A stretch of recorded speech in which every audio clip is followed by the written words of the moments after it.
Hello dear students, मैं हूं यासिर खान और आप देख रहे हैं मेरा YouTube channel learn chemistry with Yasir Khan. Dear students, आज हमारा जो टॉपिक है वो है आयनिक बॉन्ड। तो बढ़ते हैं अपने टॉपिक की तरफ और स्टार्ट करते हैं अपने टॉपिक को। तो सबसे पहले हमें ये जानना होगा कि what is ionic bond. Ionic bond, ionic bond और इलेक्ट्रोवेलेंट बॉन्ड, इलेक्ट्रोवेलेंट बॉन्ड। तो आयनिक बॉन्ड हमारे पास वो बॉन्ड है, the bond present between metal and non-metal, metal and non-metal, complete transfer of electron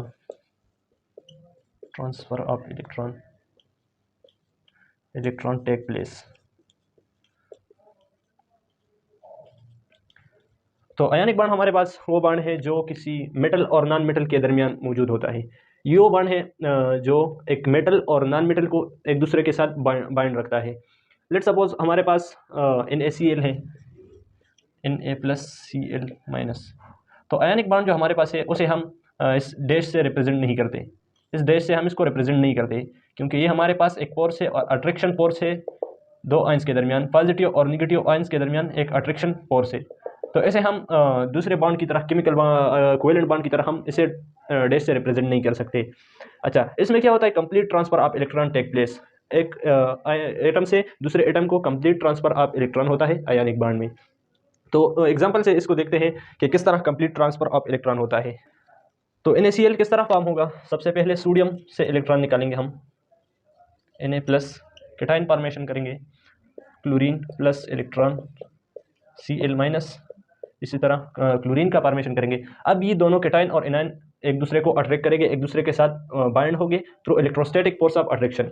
तो ये किस तरह होगा, Na+ प्लस Cl-। तो ये किस चीज़ की फॉर्मेशन करेगा, सोडियम क्लोराइड की। अब ये हमारे पास एक स्टेबल कंपाउंड है। तो यहाँ क्वेश्चन ये एराइज होता है कि सोडियम जो हमारे पास है इसके पास 281, यहाँ 28, तो ये हमारे पास स्टेबल है। यहाँ क्लोरीन को देखें तो क्लोरीन हमारे पास है 287।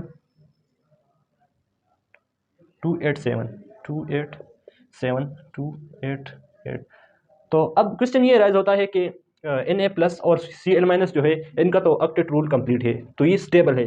तो इसके बाद ये क्यों एक दूसरे को अट्रैक्ट करते हैं और एक नया कंपाउंड फॉर्म करते हैं जिसे सोडियम क्लोराइड कहते हैं।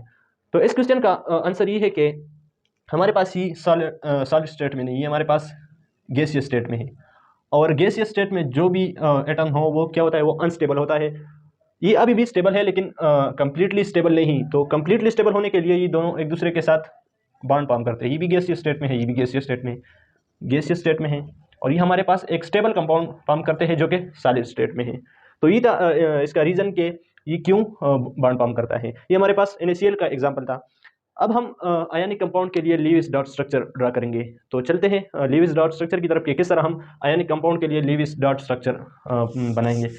तो लीविस डॉट स्ट्रक्चर जो है, ये हमारे पास लीविस ने ये कंसेप्ट पेश किया था कि एक एटम के इलेक्ट्रॉन को हम डॉट से रिप्रेजेंट करेंगे और दूसरे एटम के इलेक्ट्रॉन जो है उसको हम क्रॉस से रिप्रेजेंट करेंगे। Lewis dot structure, let's suppose हमारे पास NaCl है, Na+Cl, इसके दरमियान ये आयनिक बॉन्ड है और सब अट्रैक्शन है। तो आप देख सकते हैं कि क्लोरीन के पास 8 इलेक्ट्रॉन कंप्लीट हो गए, एक इलेक्ट्रॉन, और ये एक इलेक्ट्रॉन इसको हम क्रॉस से रिप्रेजेंट करते हैं क्योंकि यहाँ कंप्लीट ट्रांसफर ऑफ इलेक्ट्रॉन हुआ है सोडियम से क्लोरीन की तरफ। तो सोडियम के जो इलेक्ट्रॉन हैं उन्हें हम क्रॉस से रिप्रेजेंट करते हैं और क्लोरीन के जो इलेक्ट्रॉन हैं उन्हें हम डॉट से रिप्रेजेंट करते हैं। तो ये हमारे पास इसका लीविस डॉट स्ट्रक्चर हुआ। लेट सपोज दूसरा एग्जांपल लेते हैं MgCl2 का, MgCl2। तो देखिए यहाँ +2, एक इलेक्ट्रॉन इस मैग्नीशियम से और दूसरा इलेक्ट्रॉन क्लोरीन को इस मैग्नीशियम से यहाँ। तो आप देख सकते हैं कि ये इसके लिए लीविस डॉट स्ट्रक्चर है। मैग्नीशियम डाइक्लोराइड के लिए और सोडियम क्लोराइड के लिए ये जो है हमारे पास ये लीविस डॉट स्ट्रक्चर है। अब इसके बाद जो बात आती है वो है कि energy terms related to ionic bond. तो आयनिक बॉन्ड से रिलेटेड जो एनर्जी टर्म्स हैं उनमें सबसे पहला जो है वो है आयनाइजेशन एनर्जी, दूसरा इलेक्ट्रॉन एफिनिटी है और तीसरा हमारे पास लेटेस्ट एनर्जी है। तो आयनाइजेशन एनर्जी इसमें किस तरह इन्वॉल्व है, आप देखें कि हमारे पास सोडियम को छोड़े, जनरल एग्जांपल लेते हैं। लेट सपोज हमारे पास ये मेटल है, मेटल से इलेक्ट्रॉन हम निकालते हैं। जब इससे हम इलेक्ट्रॉन निकालते हैं तो हम इसको एनर्जी प्रोवाइड करेंगे the energy absorbed when an electron is remove from an isolated gaseous atom. ये हमारे पास गैसियस एटम है, इससे हम इलेक्ट्रॉन को रिमूव करते हैं, ये अभी गैसियस है। तो यहाँ जो एनर्जी इन्वॉल्व है वो है आयोनाइजेशन एनर्जी। इसकी डिफिनीशन मैंने आपको पहले भी की, लेकिन इसकी डिफिनीशन इस तरह की, energy absorb by an isolated gaseous atom when electron is remove from it. जब हम इस मेटल से, गैसियस एटम से हम इलेक्ट्रॉन को रिमूव करते हैं, इससे जो एनर्जी हम देते हैं उसको आयोनाइजेशन एनर्जी कहते हैं। मतलब वो एनर्जी जिससे एक एटम आयोनाइज हो, गैसियस एटम आयोनाइज हो। तो यहाँ ये आयोनाइज हो गया ना, ये कैटाइन बन गया। तो जितनी आयोनाइजेशन एनर्जी मिनिमम होगी उतना हमारे पास जो आयनिक कंपाउंड रिजल्ट में आएगा वो हमारे पास स्टेबल होगा। अब दूसरा टर्म रिलेटेड है, हम नॉन मेटल की बात करते हैं। लेट सपोज नॉन मेटल हमने एक्स से रिप्रेजेंट किया, हम अब इसको इलेक्ट्रॉन ऐड करते हैं, इलेक्ट्रॉन इसको ऐड करते हैं, तो ये हमारे पास बन जाएगा एक्स माइनस। तो यहाँ कौन सा टर्म इन्वॉल्व है एनर्जी का? Electron affinity. इलेक्ट्रॉन एफिनिटी का डिफिनेशन किस तरह है?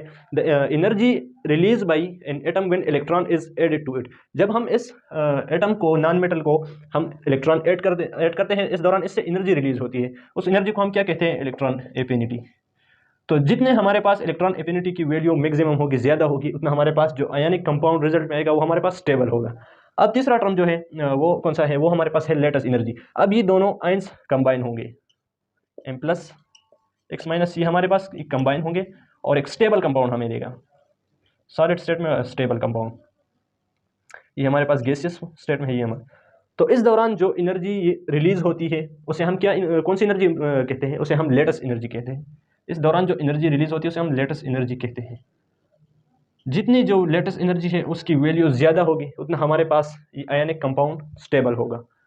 तो ये था आयनिक बॉन्ड के बारे में, जो एनर्जी टर्म्स है वो इससे रिलेटेड जो मेटल होता है। तो आप देखिए कि आयनिक कंपाउंड में एक मेटल होता है, एक नॉन मेटल होता है, नॉन मेटल। तो जितना मेटल का जो मेटालिक कैरेक्टर है वो ज़्यादा होगा, मेटालिक कैरेक्टर ज़्यादा होगा, मेटालिक कैरेक्टर इंक्रीज होगा, तो हमारे पास आयनिक कंपाउंड उतना स्टेबल होगा। अब नॉन मेटल, तो जो जितना नॉन मेटालिक कैरेक्टर है, नॉन मेटालिक कैरेक्टर वो बढ़ेगी तो हमारे पास आयनिक कंपाउंड उतना ही स्टेबल होगा। अच्छा, अब इसके बाद बात आती है कि जो आयनिक कंपाउंड है उसकी प्रॉपर्टीज़, कि आयनिक कंपाउंड के कौन कौन से प्रॉपर्टीज़ होगी। तो प्रॉपर्टीज़ जो इसकी है, properties of ionic compound, properties of ionic compound. सबसे पहली प्रॉपर्टी जो इसकी है कि इसका फिजिकल स्टेट कौन सा है, फिजिकल स्टेट। तो आप देख सकते हैं कि इलेक्ट्रोस्टैटिक फोर्स ऑफ अट्रैक्शन जो होता है वो बहुत ज़्यादा स्ट्रांग फोर्स होता है दो आयंस के दरमियान, मेटल और नॉन मेटल के दरमियान, ये बहुत ज़्यादा स्ट्रांग होता है। तो इसी फोर्स की वजह से ये दोनों बहुत टाइटली एक दूसरे के साथ बाइंड होते हैं।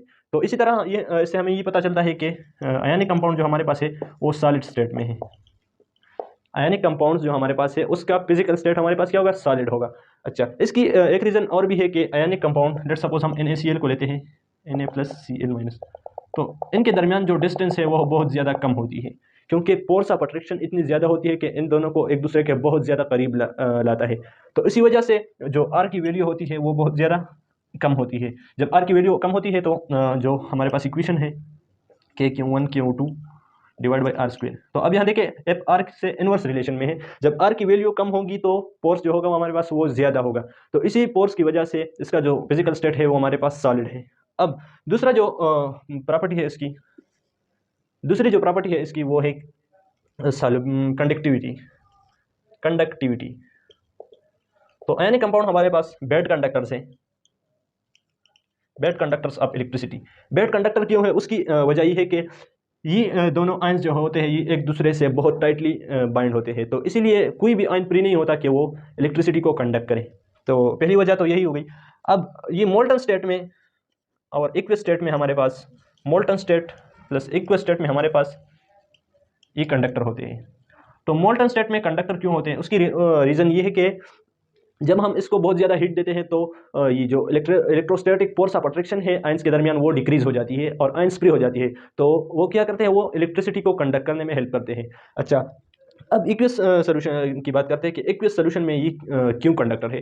तो एक्वियस में हमारे पास एज यू नो कि वाटर होती है, तो वाटर हमारे पास डाई इलेक्ट्रिक है और वो जो आयंस के दरमियान जो फोर्स ऑफ अट्रैक्शन है उसे डिक्रीज कर देती है। कितना? 81 टाइम्स जो है हमारे पास वो फोर्स ऑफ अट्रैक्शन है आयंस के दरमियान, उसको 81 टाइम वो डिक्रीज कर देती है। तो इसी वजह से जब इन दोनों के दरमियान फोर्स डिक्रीज हो जाए तो आयन फ्री हो जाते हैं और इसी तरह वो कंडक्टिविटी में हेल्प करते हैं। अच्छा, तीसरी प्रॉपर्टी हमारे पास है आइसोमेरिज्म। तो आइसोमेरिज्म आपने अगर ऑर्गेनिक केमिस्ट्री पढ़ी होगी तो उसमें आपने देखा होगा कि कोवेलेंस कंपाउंड जो होते हैं वो क्या शो करते हैं, आइसोमेरिज्म शो करते हैं। इसीलिए आइसोमेरिज्म जो है वो आयनिक कंपाउंड में आइसोमेरिज्म नहीं होती। आयनिक कंपाउंड में जो आइसोमेरिज्म है वो नहीं होती। ठीक है, अब इसके बाद बात आती है जो आइसोमॉर्फिज्म है। आइसोमॉर्फिज्म का मतलब है similar 3D structure, 3D latus. तो अगर आप देखें तो आयनिक कंपाउंड में ये होता है, किस तरह होता है। लेट्स सपोज हम सोडियम क्लोराइड और मैग्नीशियम क्लोराइड को लेते हैं। तो अगर आप देखें सोडियम और मैग्नीशियम का साइज तकरीबन एक दूसरे के तकरीबन सेम ही है, क्योंकि ये एक ही पीरियड से बिलोंग करते हैं। तो इसके लिए ये दो कंडीशन है कि जो हमारे पास इसके लिए दो कंडीशन है। पहला कंडीशन ये है कि स्ट्रक्चर केमिकल फार्मूला जो होगा वो नियरली सेम होगा। केमिकल फार्मूला सेम होगा लेकिन नियरली सेम होगा। और जो केटाइन और एनाइन का साइज है, केटाइन और एनाइन का जो साइज है वो तकरीबन नियरली सेम, दोनों का साइज जो है वो नियरली सेम होगा। तो आप यहाँ देखें कि केटाइन ये है, एनाइन ये है, यहाँ आप देख सकते हैं। तो सोडियम और मैग्नीशियम एक ही पीरियड से बिलोंग करते हैं, तो इसीलिए इनका जो साइज है उसमें इतना डिफरेंस नहीं है। तो इसी वजह से ये दोनों एक दूसरे के आइसोमॉर्फिज्म है और ये प्रॉपर्टी जो है ये आयनिक कंपाउंड्स की एक प्रॉपर्टी है। अब इसके बाद जो प्रॉपर्टी है वो है सॉल्युबिलिटी। इसकी ये है कि आयनिक कंपाउंड हमारे पास वाटर में सॉल्युबल है। उसकी रीज़न जो है वो ये है कि वाटर हमारे पास डाई इलेक्ट्रिक है और वो मॉलिक्यूल्स के दरमियान जो आयंस के दरमियान जो फोर्स ऑफ अट्रैक्शन है उसे 81 टाइम डिक्रीज कर देता है और इसी तरह ये वाटर में सॉल्युबल। तो ये था हमारा आज का लेक्चर आयनिक बॉन्ड पर। इंशाल्लाह हमारी जो नेक्स्ट वीडियो होगी वो होगी लेटेस्ट एनर्जी पर।